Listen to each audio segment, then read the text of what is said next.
প্ৰতিটো দিশত মোৰ আত্মা মিলিত হৈ আছে পিতা।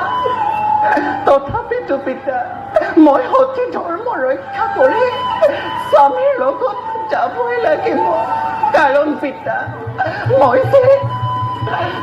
যে নাৰী পিতা, মই যে নাৰী পিতা।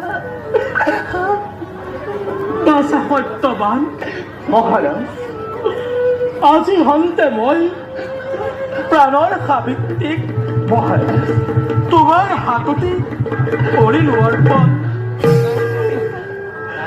আলাসৰ লাৰু হৃদয়ৰ ৰতন মোৰ সাবিত্ৰীক পিতা, নিৰিমা কোনো ক্ষণতে মনতে বেজাৰ।